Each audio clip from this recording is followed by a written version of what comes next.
শিক্ষাৰ্থীসকল, আজি মই তোমালোকক ৰেখা আৰু কোণ পাঠটোৰ কেইটামান কোণৰ বিষয়ে ক'বলৈ লৈছোঁ। ইতিমধ্যে তোমালোকে আগতে কিছুমান কোণৰ বিষয়ে পাই আহিছা, যেনে সূক্ষ্ম কোণ কাক বোলে, স্থূল কোণ কাক বোলে, সমকোণ কাক বোলে, তাৰপিছত সৰল কোণ কাক বোলে, প্ৰবৃদ্ধ কোণ কাক বোলে, এই বিষয়ে তোমালোকে আগতে পাইছা। আজি মই আৰু কেইটামান কোণৰ বিষয়ে ক'বলৈ লৈছোঁ। এতিয়া চোৱা, মই ইয়াত লিখিছোঁ প্ৰথমতে পূৰক কোণ লিখিছোঁ। এতিয়া পূৰক কোণ কাক বোলে? যে যদি দুটা কোণৰ মাপৰ সমষ্টি 90 ডিগ্ৰী হয়, তেতিয়াহ'লে সেই কোণ দুটাক পূৰক কোণ বুলি কোৱা হয়। যেনে ইয়াত মই লিখিছোঁ 56 ডিগ্ৰী মাপৰ কোণ এটাৰ পূৰক কোণটোৰ মাপ হ'ব 90 ডিগ্ৰী মাইনাছ 56 ডিগ্ৰী। 90 ডিগ্ৰীৰ পৰা কিয় মাইনাছ কৰিছোঁ? যে পূৰক কোণ হ'বলৈ দুয়োটা কোণৰ মাপৰ সমষ্টি 90 ডিগ্ৰী হ'ব লাগে। সেইটো কাৰণে আমি 90 ডিগ্ৰীৰ পৰা 56 ডিগ্ৰীটো মই বিয়োগ কৰিছোঁ, কৰি পাইছোঁ 34 ডিগ্ৰী। তাৰমানে 56 ডিগ্ৰী মাপৰ কোণটোৰ পূৰক কোণটোৰ মাপ হ'ব 34 ডিগ্ৰী, বা ওলোটাকৈ 34 ডিগ্ৰী মাপৰ কোণটোৰ পূৰক কোণটোৰ মাপ হ'ব 56 ডিগ্ৰী। তাৰপিছত মই লিখিছোঁ সম্পূৰক কোণ। এতিয়া সম্পূৰক কোণ কাক বোলে? যে যদি দুটা কোণৰ মাপৰ সমষ্টি 180 ডিগ্ৰী হয়, তেতিয়াহ'লে সেই কোণ দুটাক সম্পূৰক কোণ বুলি কোৱা হয়। এতিয়া ইয়াত চোৱা, মই লিখিছোঁ 56 ডিগ্ৰী মাপৰ কোণ এটাৰ সম্পূৰক কোণটোৰ মাপ হ'ব 180 ডিগ্ৰী মাইনাছ 56 ডিগ্ৰী। 180ৰ পৰা কিয় মাইনাছ কৰিছোঁ? যে সম্পূৰক কোণ হ'বলৈ দুয়োটা কোণৰ মাপৰ সমষ্টি 180 ডিগ্ৰী হ'ব লাগিব। আৰু যিহেতু আমাক এটা কোণৰ মাপ 56 ডিগ্ৰী দিয়া আছে, সেইটো কাৰণে 56 ডিগ্ৰী মাপৰ কোণটোৰ সম্পূৰক কোণটোৰ মাপ হ'ব 180 degree minus 56 degree is equal to 124 degree. গতিকে আমি পালোঁ 56 ডিগ্ৰী মাপৰ কোণ এটাৰ সম্পূৰক কোণটোৰ মাপ 124 ডিগ্ৰী, আৰু ওলোটাকৈ 124 ডিগ্ৰী মাপৰ কোণ এটাৰ সম্পূৰক কোণটোৰ মাপ হ'ব 56 ডিগ্ৰী। তাৰপিছত আহিছোঁ আমি সন্নিহিত কোণৰ বিষয়ে। এতিয়া সন্নিহিত কোণ কাক বোলে? মই প্ৰথমতে তোমালোকক PDF-ত লিখিয়ে দিছোঁ সন্নিহিত কোণ কাক বোলে। যে এখন সমতলত থকা দুটা কোণক সন্নিহিত কোণ বুলি কোৱা হয় যদিহে ইহঁতৰ এটা উমৈহতীয়া শীৰ্ষবিন্দু থাকে। 2 নম্বৰ লিখিছোঁ মই, এটা উমৈহতীয়া বাহু থাকে, আৰু 3 নম্বৰত লিখিছোঁ সিহঁতৰ আন বাহু দুটা উমৈহতীয়া বাহুটোৰ পৰস্পৰ বিপৰীত ফালে থাকে। মই ইয়াত তোমালোকক এটা সন্নিহিত কোণ এযোৰ আঁকি দেখুৱাইছোঁ। ইয়াতে তোমালোকক মই আঁকি দেখুৱাইছোঁ, চোৱা সন্নিহিত কোণ কাক বোলে।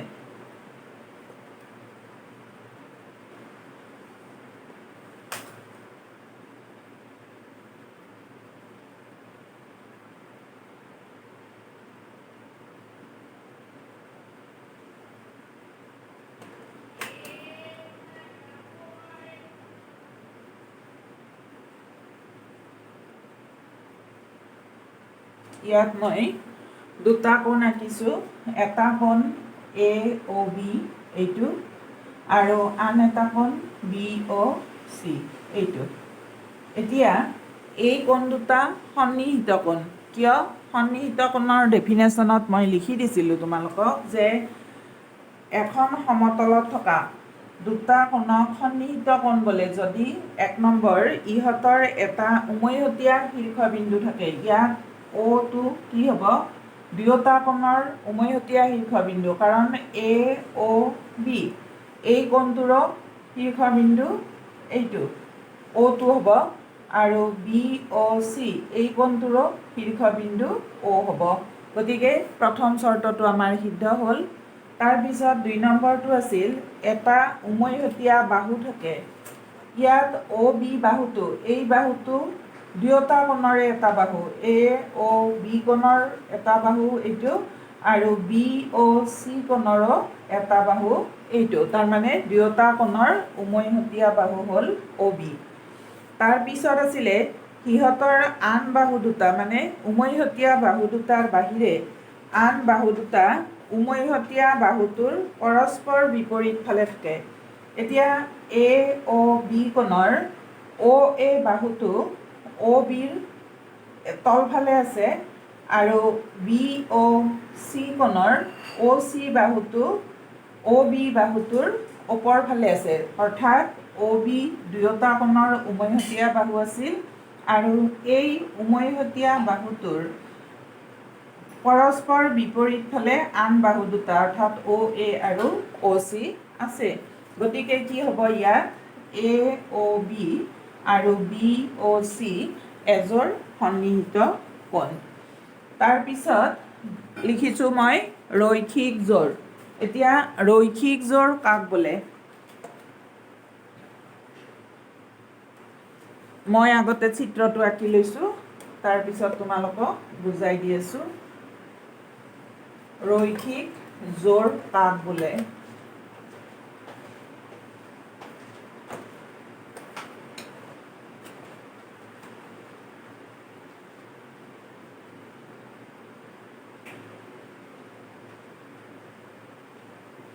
এতিয়া তোমালোকক PDF ফাইলটোত দিয়া আছে, চোৱা। ৰৈখিক জোৰ: যদি দুটা সন্নিহিত কোণৰ উমৈহতীয়া বাহুটোৰ বাহিৰে আন বাহু দুটা পৰস্পৰ বিপৰীত ৰশ্মি হয়, তেন্তে উক্ত সন্নিহিত কোণ দুটাক একেলগে এটা ৰৈখিক জোৰ বোলে। তাৰমানে চোৱা, এই দুটা সন্নিহিত কোণ হয় AOC, এই কোণটোৰ শীৰ্ষবিন্দু O, BOC কোণটোৰো শীৰ্ষবিন্দু O। মানে সন্নিহিত কোণ হ'বলৈ আমাক প্ৰথম যিটো চৰ্ত লাগে যে এটা উমৈহতীয়া শীৰ্ষবিন্দু থাকিব লাগে। গতিকে উমৈহতীয়া শীৰ্ষবিন্দু O পালোঁ আমি। তাৰপিছত 2 নম্বৰ চৰ্তটো আছিল সন্নিহিত কোণৰ এটা উমৈহতীয়া বাহু থাকিব লাগে। এতিয়া BOC কোণৰ এটা বাহু OC আৰু AOC কোণৰো এটা বাহু OC, তাৰমানে OC দুয়োটা কোণৰ উমৈহতীয়া বাহু। এতিয়া আমাৰ কি বাকী থাকিল, যে AOC কোণৰ OA এইটো বাহু আৰু BOC কোণৰ OB এই বাহুটো কি হৈছে, আমাৰ পৰস্পৰ বিপৰীত ফালে আছে। ইয়াত যিটো লিখা আছে যে যদি দুটা সন্নিহিত কোণৰ উমৈহতীয়া বাহুটোৰ বাহিৰে আন বাহু দুটা পৰস্পৰ বিপৰীত ৰশ্মি হয়। এতিয়া চোৱা, AOC কোণৰ OA বাহুটো এইফালে আছে আৰু বাওঁফালে, আৰু এই O বিন্দুৰ বাওঁফালে আছে, আৰু এইটো BOC কোণৰ OB বাহুটো O বিন্দুটোৰ সোঁফালে আছে। তাৰমানে OA আৰু OB বাহু দুটা পৰস্পৰ বিপৰীত ৰশ্মি হৈ আছে। গতিকে এই কোণ দুটা, অৰ্থাৎ AOC কোণ আৰু BOC কোণ, এই কোণ দুটাক ৰৈখিক জোৰ বুলি কোৱা হয়। আৰু তোমালোকে আগতে সৰল কোণৰ বিষয়ে পাইছা, যে সৰল কোণ কি আছিল। ধৰা এইটো OA ৰশ্মি আৰু এইটো OB ৰশ্মি। এতিয়া OB ৰশ্মিটোৱে ইয়াৰ পৰা গৈ এনেকৈ আহি যেতিয়া OA ৰশ্মিটো পাইছিল, তেতিয়া কি হৈছিল, AOB এডাল সৰল ৰেখাত থাকে, আৰু এই যিটো কোণ উৎপন্ন হ'ল OB ৰশ্মিটোৱে OBৰ পৰা এনেকৈ আহি আহি যেতিয়া OA অৱস্থান পালে, তেতিয়া AOB এডাল সৰল ৰেখাত থাকিল, আৰু এই কোণটোৰ মাপ আছিল 180 ডিগ্ৰী। এইটোক কি কোণ কৈছিলোঁ আমি?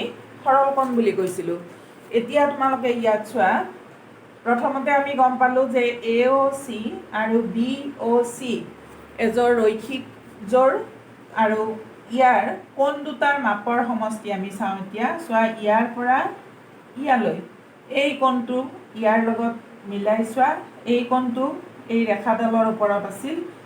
চ' এই কোণটোৰ মাপ 180 ডিগ্ৰী আৰু এই কোণটো এই ৰেখাডালৰ ওপৰত আছে, গতিকে এই কোণটোৰ মাপ হ'ব 180 ডিগ্ৰী। আৰু এই কোণটো মানে AOC কোণ আৰু BOC কোণ দুইটা যোগ কৰি আমি এই কোণটো পাইছোঁ। তোমালোকে চিত্ৰটোৰ পৰা গম পাইছা। তাৰমানে আমি কি বুজি পালোঁ, এজোৰ ৰৈখিক যোৰৰ কোণ দুটাৰ মাপৰ সমষ্টি সদায় 180 ডিগ্ৰী হয়। তাৰপিছত বিপ্ৰতীপ কোণ। বিপ্ৰতীপ কোণনো কাক বোলে আমি চাওঁ।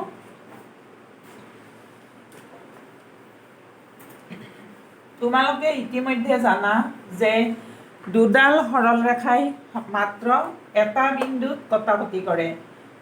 গতিকে আমি দুডাল সৰল ৰেখা আঁকিছোঁ ইয়াত, আৰু এই সৰল ৰেখা দুডালে মই নাম দি ল'লোঁ বাৰু। এই ৰেখাডাল AB, এই ৰেখাডাল CD। এই ৰেখা দুডালে O বিন্দুটোত কটাকটি কৰিছে, আৰু কটাকটি কৰাৰ ফলত 4টা কোণ উৎপন্ন হৈছে। এইটো এটা কোণ, এইটো এটা কোণ, এইটো এটা কোণ আৰু এইটো এটা কোণ। এই 4টা কোণৰ সৃষ্টি হৈছে। এতিয়া এই কোণ 4টা যে উৎপন্ন হ'ল, এই কোণ 4টা আমি ইতিমধ্যে জানো যে দুডাল সৰল ৰেখাই সদায় এটা বিন্দুত কটাকটি কৰে, আৰু কটাকটি কৰাৰ ফলত 4টা কোণৰ সৃষ্টি হয়। এতিয়া আমি চাওঁ বিপ্ৰতীপ কোণ কাক বোলে। তোমালোকক PDF-ত দিয়া আছে যে দুডাল সৰল ৰেখাই কটাকটি কৰিলে উৎপন্ন হোৱা কোণবোৰৰ উমৈহতীয়া বাহু নথকা কোণৰ যোৰবোৰক পৰস্পৰ বিপ্ৰতীপ কোণ বোলে। উমৈহতীয়া বাহু নথকা কোণযোৰক, তাৰমানে চাবা ইয়াত AB আৰু CD ৰেখা দুডালে O বিন্দুত কটাকটি কৰিছে। এতিয়া O বিন্দুত কটাকটি কৰাৰ ফলত আমাৰ 4টা কোণ উৎপন্ন হৈছে। মই যদি এইটোক 1 বুলি কওঁ, এইটোক 2 বুলি কওঁ, এইটোক 3 কওঁ আৰু এইটোক 4 কোণ বুলি যদি কওঁ, ক'লে কি হ'ব চোৱাচোন। এতিয়া এই 1 আৰু 4 এই কোণ দুটাৰ, এইটো কোণ আৰু এইটো কোণৰ এটা উমৈহতীয়া বাহু OD। গতিকে এই কোণ দুটা ডেফিনেশ্যনত লিখা মতে কি হ'ব নোৱাৰে, বিপ্ৰতীপ কোণ হ'ব নোৱাৰে।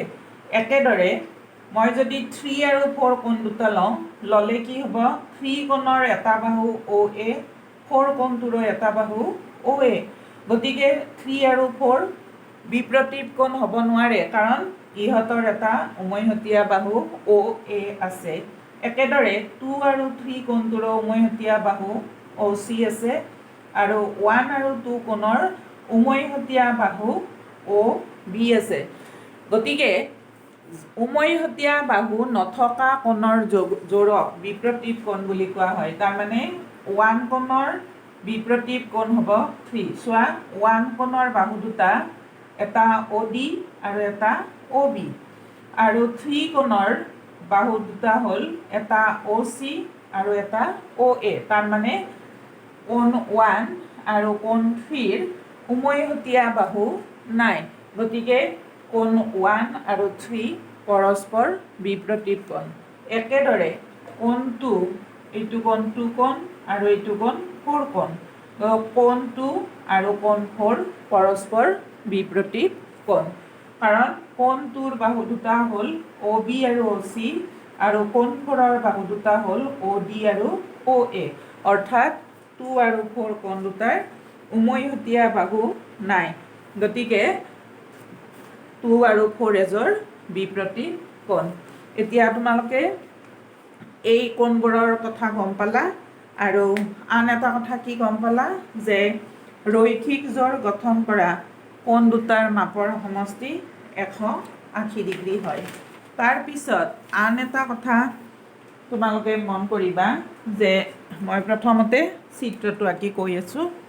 প্ৰথমতে মই চিত্ৰটো আঁকি লৈছোঁ।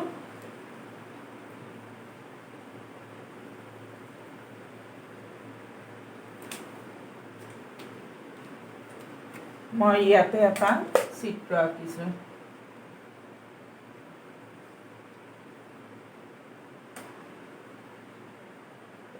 এ বি দিছোঁ না, ইয়াত অ' বিন্দুত মই কেইটামান কোণ আঁকিম। অ' বিন্দুটোত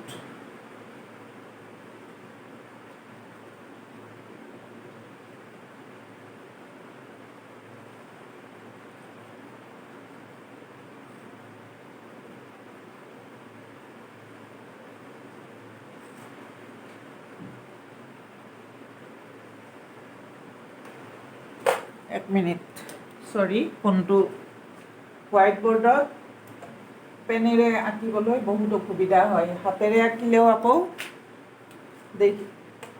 দেখিবলৈ বেয়া হয়, সেইটো কাৰণে মই আকৌ আঁকিছোঁ।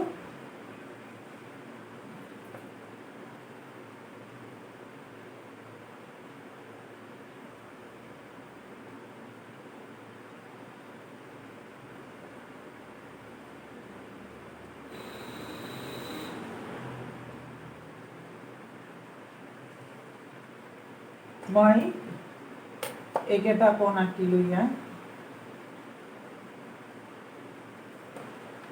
এতিয়া এইটো বিন্দুক যদি মই অ' বুলি কওঁ, এইটো অ' এ ৰশ্মি, এইটো অ' বি ৰশ্মি, চি ডি ই।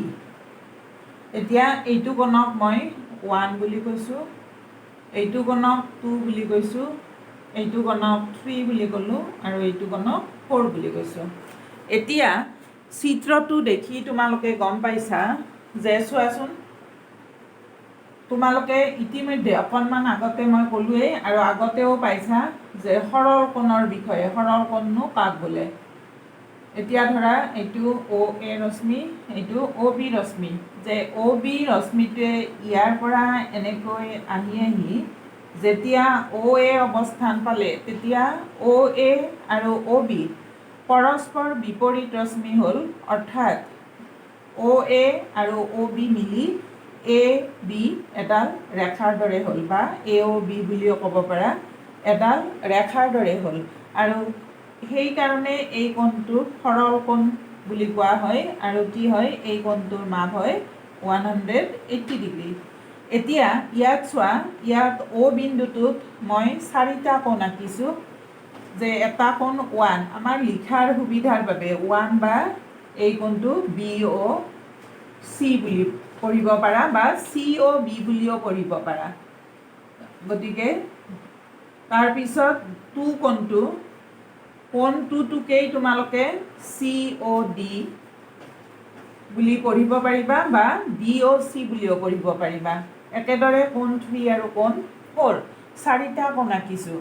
এতিয়া চোৱাচোন, তোমালোকে ইয়াৰ পৰা এনেকৈ আহি এইখিনি যেতিয়া পালা, তেতিয়া কি হ'ল, গোটেইকেইটা কোণৰ মাপৰ সমষ্টি 1, 2, 3, 4, এই গোটেইকেইটা কোণ এই কোণটোৰ মাজত সোমাই গ'ল, আৰু এই কোণটো তাৰমানে কি হ'ল, 1, 2, 3, 4ৰ মাপৰ সমষ্টি হ'ল, আৰু এই কোণটোৰ মাপ হ'ল 180 ডিগ্ৰী।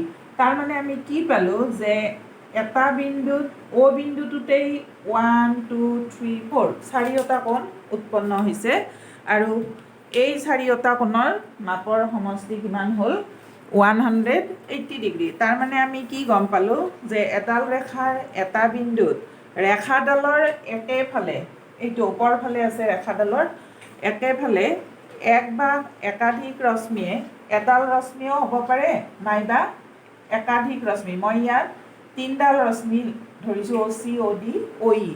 গতিকে এক বা একাধিক ৰশ্মিয়ে গঠন কৰা কোণবোৰৰ মাপৰ সমষ্টি 180 ডিগ্ৰী হয়। তোমালোকে এইটো ইয়াৰ পৰা নিশ্চয় বুজি পালা। তাৰপিছত আমি আন এটা কথা জানিব লাগিব, যে এটা বিন্দুত উৎপন্ন হোৱা আটাইবোৰ কোণৰ মাপৰ সমষ্টি 360 ডিগ্ৰী। এতিয়া সেইটো কেনেকৈ হ'ব, যে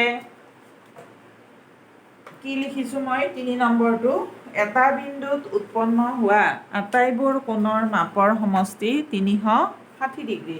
এতিয়া চাবা, মই ইয়াত 1, 2, 3, 4 এইকেইটা কোণ ওপৰ ফালে আঁকিছিলোঁ, এ বিৰ ওপৰ ফালে অ' বিন্দুত আঁকিছিলোঁ। এতিয়া মই তলফালেও কেইটামান কোণ আঁকিম, এনেকৈ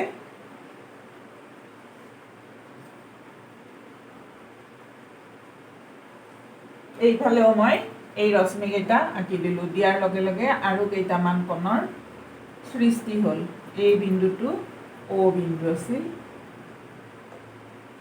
এইটোক যদি মই এই এটা কোণ হ'ল AOF, এই কোণটো 5 বুলি লিখিলোঁ। এইটো কোণ FOG, এইটো 6 বুলি লিখিলোঁ। এইটো কোণ GOH বুলি লিখিলোঁ।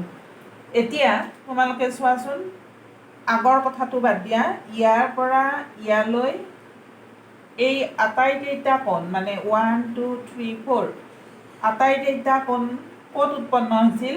O বিন্দুটোত। আৰু আটাইকেইটা কোণৰ মাপৰ সমষ্টি আমি ইয়াৰ পৰা এনেকৈ আহি ইয়ালৈ কিমান পাইছিলোঁ? 180 ডিগ্ৰী।